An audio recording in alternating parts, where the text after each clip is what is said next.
So this short lesson is going to examine converting between fractions and decimals. And let's start with fractions going to decimals. So for instance, let's say I have 3/4 and I want to convert that to a decimal. Well, with the use of calculators, it's pretty easy because all you need to do is take out your calculator, press 3 divide 4, and it will give you your answer of 0.75. We're ignoring this for a second. From fractions to decimals, all we need to do is make sure we type the numerator first, then the division symbol, and then the denominator, and it will give you your answer. So for instance, 4/12, type 4 divide 12, and it will give you the decimal. So with calculators, going from fractions to decimals is pretty easy. But let's look at going the other way. So I just have a quick reminder of place value, which is going to help us go from decimals to fractions.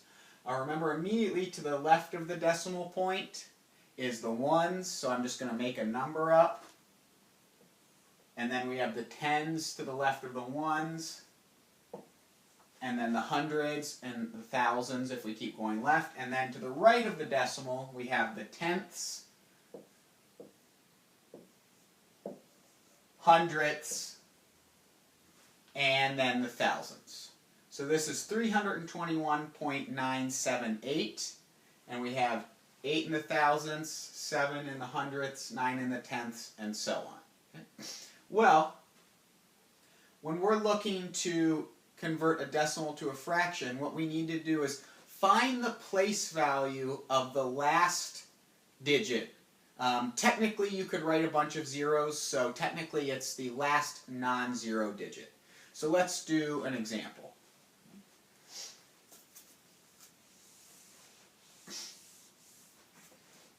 Let's do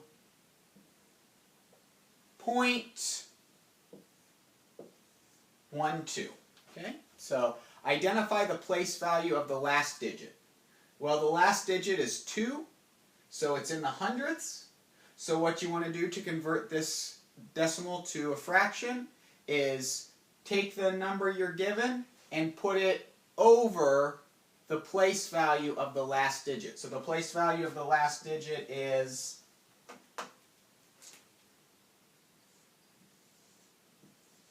100. Our number is 12. So now we have our fraction, and the only thing left to do would be reduce. What can go into 12 and 100? Well, we could reduce that to 6/50. And is there a number that can go into both 6 and 50? Yes, 2 can.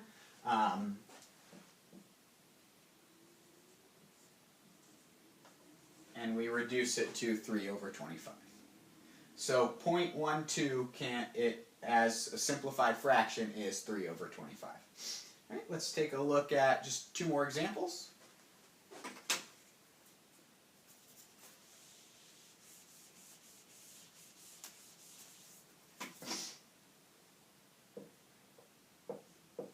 Let's say I have 0.4.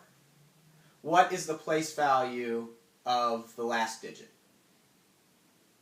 Well, the last digit is the 4. It's the only digit. And the place value is the tenths. So we take that digit and put it on top of the place value.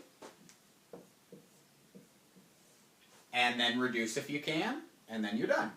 Can we reduce 4/10? Yes, because 2 will go into both 4 and 10.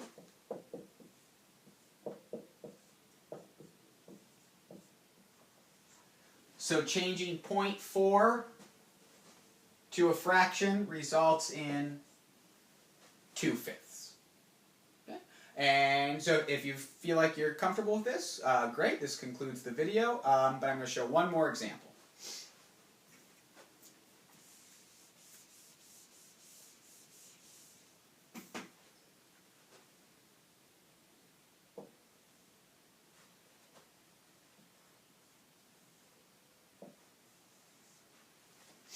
So let's say I have 0.155. We'll identify the place value of the last digit. Okay, the last digit is this second 5. It's in the thousandths, so we're going to put this number on top of 1,000, and then reduce. So,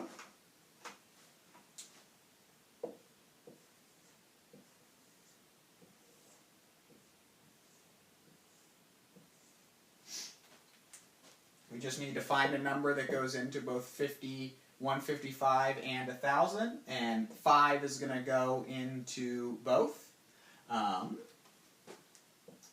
We can divide 5.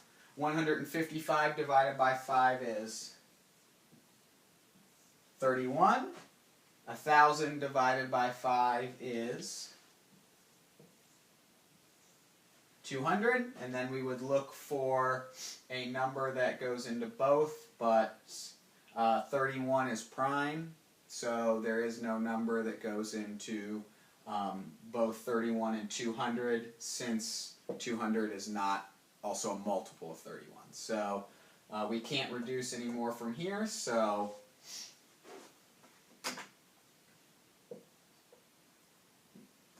So 0.155 as a fraction is 31 over 200. Okay? So that concludes converting between fractions and decimals, and then decimals and fractions.